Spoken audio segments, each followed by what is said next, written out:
नमस्कार दोस्तों, GS with Mithilesh YouTube channel पर मैं मिथिलेश कुमार आपका स्वागत करता हूं। इस वीडियो में हम लोग कांग्रेस के महत्वपूर्ण अधिवेशन देखेंगे, जो कि लगभग सभी एग्जामों की दृष्टि से महत्वपूर्ण है, क्योंकि इनसे सभी एग्जामों में क्वेश्चन बनते हैं। और इन अधिवेशन की क्या खास बात थी, उनको भी हम जानने का प्रयास करेंगे। तो आइए हम लोग बारी बारी से कांग्रेस के सभी महत्वपूर्ण अधिवेशनों को देखते हैं। पहले हम लोग देखेंगे कांग्रेस का प्रथम अधिवेशन। तो कांग्रेस का जो प्रथम अधिवेशन हुआ वो हुआ वर्ष 1885 में। वर्ष 1885 में कांग्रेस का प्रथम अधिवेशन हुआ और ये बम्बई में आयोजित हुआ था। इसके जो प्रथम अध्यक्ष थे वो थे बोमेश चंद्र बनर्जी।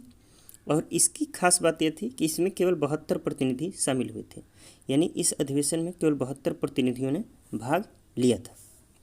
अब आइए हम लोग देखते हैं कांग्रेस का दूसरा अधिवेशन, सेकेंड अधिवेशन। इसका आयोजन वर्ष 1986 में हुआ।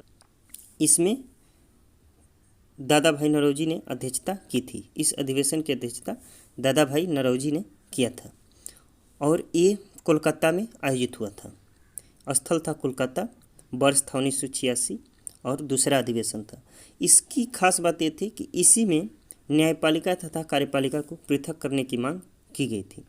तो इस अधिवेशन की खास बात थी कि इसमें न्यायपालिका तथा कार्यपालिका को अलग अलग करने की मांग की गई थी। अब आइए हम लोग देखते हैं कांग्रेस का तीसरा अधिवेशन।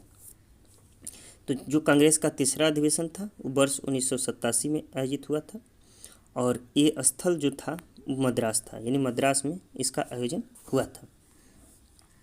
इसके अध्यक्ष बदरुद्दीन तैयब जी थे। ये कांग्रेस के प्रथम मुस्लिम अध्यक्ष थे। तो इससे भी क्वेश्चन बनता है कि कांग्रेस के प्रथम मुस्लिम अध्यक्ष, तो कांग्रेस के प्रथम मुस्लिम अध्यक्ष बदरुद्दीन तैयब जी थे। और इसमें इस अधिवेशन में जो घटना घटित हुई, इसमें सैनिक कॉलेजों की स्थापना की गई थी, यानी सैनिक सुधार हेतु सैनिक कॉलेज की स्थापना की गई थी इसी कांग्रेस अधिवेशन के समय। अब आइए हम लोग देखते हैं चौथे अधिवेशन को। तो कांग्रेस का जो चौथा अधिवेशन हुआ वो हुआ वर्ष 1888 में और ये इलाहाबाद में आयोजित हुआ और इसके अध्यक्ष जॉर्जियल थे। तो इस तरह से क्वेश्चन बनता है कि कांग्रेस के प्रथम अंग्रेज अध्यक्ष कौन थे। तो कांग्रेस के प्रथम अंग्रेज अध्यक्ष जो थे वो थे जॉर्ज यूल और चौथे अधिवेशन में इन्होंने अध्यक्षता किया था। अब आइए हम लोग अगला देखते हैं कांग्रेस का 10वां अधिवेशन। तो जो कांग्रेस का 10वां अधिवेशन हुआ था वो वर्ष 1894 में हुआ था, वर्ष 1894 में, और ये मद्रास में आयोजित हुआ था। इसकी जो अध्यक्ष था ये भी अंग्रेज ही थे, अल्फ्रेड वेब। तो इन्होंने इसकी अध्यक्षता की थी। और इसमें खास बात ये है इस अधिवेशन में कि इस अधिवेशन में कांग्रेस का संविधान बनाया गया। इससे पहले कांग्रेस का संविधान नहीं बना था, लेकिन इस अधिवेशन में कांग्रेस ने अपना खुद का संविधान बनाया। तो इसीलिए ये अधिवेशन महत्वपूर्ण हो जाता है। अब आइए आगे देखते हैं कांग्रेस का 12वां अधिवेशन। जो कांग्रेस का 12वां अधिवेशन है ये 1896 में आयोजित हुआ और इसका आयोजन कलकत्ता में किया गया था। इसके जो अध्यक्ष हैं वो रहमतुल्लाह सयानी जी थे। और इसमें खास बात यह है अधिवेशन की, इसमें घटना हुआ कि वंदे मातरम का प्रथम बार गायन हुआ, यानी वंदे मातरम जो हम लोगों का राष्ट्रगीत है। तो इसी 12वें अधिवेशन 1896 में वंदे मातरम का पहली बार गायन हुआ। तो इसलिए इस अधिवेशन को हमें याद रखना है। अब आइए आगे देखते हैं कांग्रेस का 21वां अधिवेशन। तो जो कांग्रेस का 21वां अधिवेशन है ये 1905 में आयोजित हुआ और इसका स्थल है बनारस। इसकी अध्यक्षता गोपाल कृष्ण गोखले ने किया और इस अधिवेशन में स्वराज के विषय में पहली बार चर्चा हुई, यानी स्वराज की पहली बार चर्चा कांग्रेस के 21वें अधिवेशन 1905 में हुई, जिसकी अध्यक्षता गोपाल कृष्ण गोखले ने किया। तो हमें इस बात को ध्यान रखना है। अब आइए आगे देखते हैं। आगे है कांग्रेस का 22वां अधिवेशन। तो जो कांग्रेस का 22वां अधिवेशन हुआ ये वर्ष 1906 में हुआ और ये कलकत्ता में आयोजित हुआ। इसकी अध्यक्षता दादा भाई नौरोजी ने किया। इसमें इस अधिवेशन में स्वराज की मांग की गई और स्वदेशी को अपनाया गया एवं विदेशी वस्तुओं का बहिष्कार किया गया। तो इस आंदोलन में स्वदेशी एवं बहिष्कार आंदोलन की घोषणा की गई थी, जो कि कलकत्ता से ही शुरू हुआ था, बंगाल से। तो इस अधिवेशन को हमें ध्यान में रखना है कि 1906 में जो अधिवेशन हुआ कोलकाता में, ये 22वां अधिवेशन था। इसकी अध्यक्षता दादा भाई नौरोजी ने की थी और इसमें स्वराज की मांग और स्वदेशी एवं बहिष्कार आंदोलन की घोषणा की गई थी। अब आइए आगे देखते हैं कांग्रेस का 23वां अधिवेशन। जो कांग्रेस का 23वां अधिवेशन हुआ वर्ष 1907 में हुआ था और ये सूरत में आयोजित हुआ था। इसकी अध्यक्षता रासबिहारी बोस ने किया था और ये क्वेश्चन बार बार पूछा जाता है कि कांग्रेस का विभाजन किस अधिवेशन में हुआ। तो इसी 23वें अधिवेशन में कांग्रेस का विभाजन हुआ था। कांग्रेस 2 दलों में टूट गया था, गर्म दल एवं नरम दल में। तो इससे प्रश्न बनते हैं कि कांग्रेस की किस अधिवेशन में कांग्रेस का विभाजन हुआ था। तो कांग्रेस का विभाजन 23वें अधिवेशन 1907, सूरत और रासबिहारी घोष, इन चीज़ों को हमें ध्यान में रखना है। कांग्रेस का 25वां अधिवेशन को हम लोग देखते हैं। तो कांग्रेस का 25वां अधिवेशन 1909 में हुआ और इसका स्थल जो था वो लाहौर था और इसकी अध्यक्षता मदन मोहन मालवीय जी ने किया था।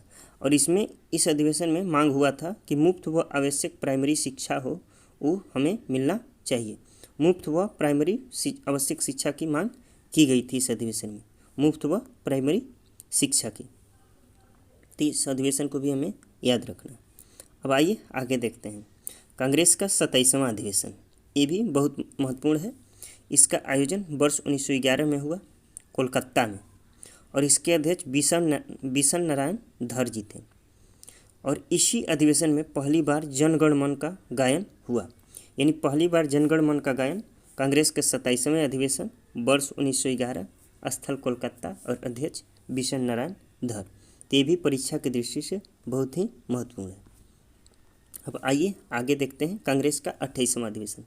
ये अधिवेशन इसलिए महत्वपूर्ण है कि ये पहला अधिवेशन है जिसका आयोजन बिहार में हुआ, यानी बांकीपुर पटना में इसका आयोजन हुआ और वर्ष 1912। तो इसको ये बिहार की परीक्षाओं से महत्वपूर्ण है।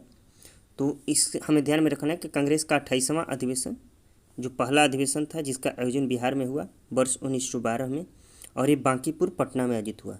इसके जो अध्यक्ष थे वो RN माधोलकर थे। तो हमें इस तथ्य को ध्यान में रखना है। कांग्रेस का 32वां अधिवेशन।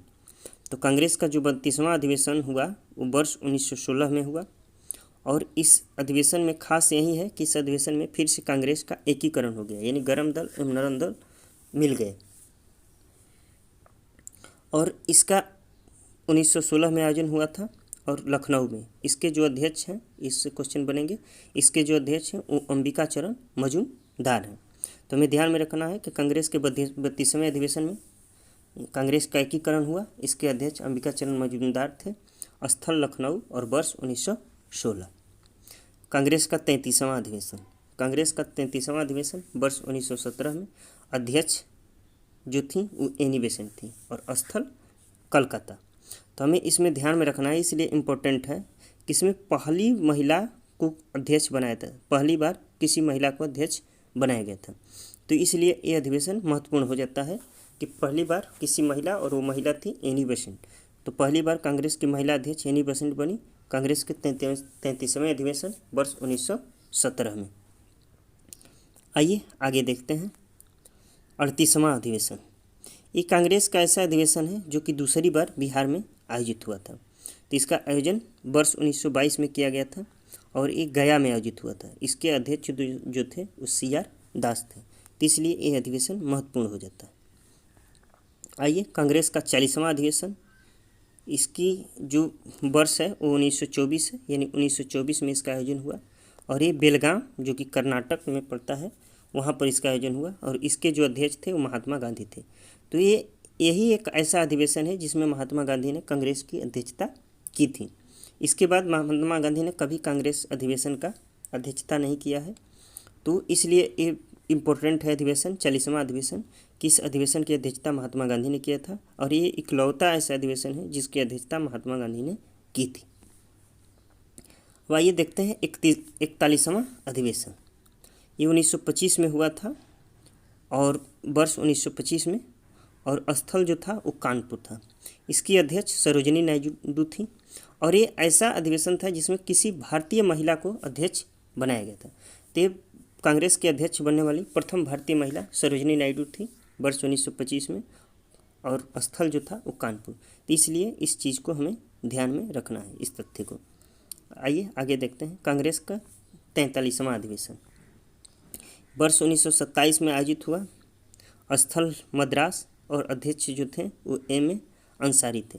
इस अधिवेशन में पहली बार पूर्ण स्वराज की मांग की गई थी। तो हमें इस घटना से इस अधिवेशन को याद रखना है कि पहली बार पूर्ण स्वराज की मांग कांग्रेस के 43वें अधिवेशन वर्ष 1927 स्थल मद्रास और अध्यक्ष M.A. अंसारी की अध्यक्षता में हुआ था। आइए कांग्रेस का 45वां अधिवेशन। कांग्रेस का जो 45वां अधिवेशन हुआ ये बहुत महत्वपूर्ण है, ये बार बार परीक्षाओं में पूछा जाता है। तो कांग्रेस का 45वां अधिवेशन वर्ष 1929 में, स्थल है लाहौर, अध्यक्ष थे जवाहरलाल नेहरू और इसी अधिवेशन में पूर्ण स्वराज की मांग का अनुमोदन किया गया था और 26 जनवरी 1930 को स्वतंत्रता दिवस मनाने की घोषणा की गई थी। तो ये अधिवेशन हमें ध्यान में रखना है कि वर्ष 1929 में कांग्रेस का 45वां अधिवेशन, स्थल लाहौर और अध्यक्ष जवाहरलाल नेहरू, पूर्ण स्वराज की मांग का अनुमोदन और 26 जनवरी 1930 को स्वतंत्रता दिवस मनाने की घोषणा हुई। आगे देखते हैं कांग्रेस का 46वां अधिवेशन। इस अधिवेशन का आयोजन जो हुआ था वो वर्ष 1931 में हुआ था और कराची में इसका आयोजन किया गया था। इसके अध्यक्ष जो थे वो सरदार वल्लभ भाई पटेल थे और इसी अधिवेशन में मूल अधिकारों पर प्रस्ताव पारित हुआ था, यानी कि मूल अधिकारों की बात इसी अधिवेशन में की गई थी। तो इसलिए ये अधिवेशन महत्वपूर्ण है। कांग्रेस का 51वां अधिवेशन, इसका जो आयोजन हुआ था 1937 में हुआ था और इसका जो स्थल है वो फैजपुर महाराष्ट्र में पड़ता है, वहीं पर इसका आयोजन हुआ था। इसके भी अध्यक्ष जवाहरलाल नेहरू हैं और ये अधिवेशन इसलिए महत्वपूर्ण है क्योंकि पहली बार ऐसा हुआ था कि जो कांग्रेस का अधिवेशन पहली बार किसी गांव में आयोजित हुआ था। तो इसीलिए ये इस अधिवेशन की खासियत है कि कांग्रेस का पहला अधिवेशन जो किसी गांव में हुआ तो वो था फैजपुर अधिवेशन वर्ष 1937, कांग्रेस का 51वां अधिवेशन और अध्यक्ष हैं पंडित जवाहरलाल नेहरू। आइए आगे देखते हैं कांग्रेस का 54वां अधिवेशन। तो कांग्रेस का जो 54वां अधिवेशन हुआ 1940 से 45 तक माना जाता है क्योंकि 1940 से 45 के बीच में कोई अधिवेशन नहीं हुआ था और इसके जो अध्यक्ष थे मौलाना अबुल कलाम आज़ाद। तो इसको इस तरह से भी ध्यान में रखना कि कांग्रेस के जो सबसे लंबे समय तक अध्यक्ष रहे हैं वो मौलाना अबुल कलाम आज़ाद जी रहे हैं और इसी अधिवेशन में भारत छोड़ो प्रस्ताव का अनुमोदन किया गया था। ये 1942 में हुआ था भारत छोड़ो आंदोलन का प्रस्ताव का अनुमोदन और हम जानते हैं कि भारत छोड़ो आंदोलन भी 1942 में शुरू हुआ था। तो इसी अनुमोदन के बाद ये आंदोलन शुरू हुआ। तो हमें ध्यान में रखना कांग्रेस का 54वां अधिवेशन जो 1940 से 45 तक चला, यानी 5 वर्षों तक तो किसी आयोजन नहीं हुआ कांग्रेस का और इसके अध्यक्ष थे और मौलाना अबुल कलाम आज़ाद। आगे देखते हैं कांग्रेस का 55वां अधिवेशन। तो जो कांग्रेस का 55वां अधिवेशन था वो 1946-47 वर्ष में हुआ और इसमें जो इसका जो स्थल था वो था मेरठ में इसका आयोजन हुआ और अध्यक्ष थे JB कृपलानी। तो इसलिए महत्वपूर्ण थे कि ऐसा प्रश्न बनता है कि आज़ादी के समय कांग्रेस के अध्यक्ष कौन थे। तो आज़ादी के समय कांग्रेस के अध्यक्ष JB कृपलानी थे और इसकी महत्वपूर्ण बात थी कि इसी अधिवेशन के बाद अंग्रेजों ने सत्ता भारतीयों को सौंप दी थी, यानी सत्ता हस्तांतरित कर दिया था। तो हमें इस अधिवेशन को ध्यान में रखना है कि इस अधिवेशन के समय भारत आज़ाद हुआ और उस समय अध्यक्ष जो थे कांग्रेस के वो JB कृपलानी थे। तो उम्मीद करते हैं कि वीडियो आपके लिए फ़ायदेमंद होगा और सभी परीक्षाओं के लिए महत्वपूर्ण होगा। इसी तरह के वीडियो देखने के लिए हमारे चैनल GS विथ मिथिलेश को सब्सक्राइब कीजिए, लाइक कीजिए और शेयर कीजिए। धन्यवाद।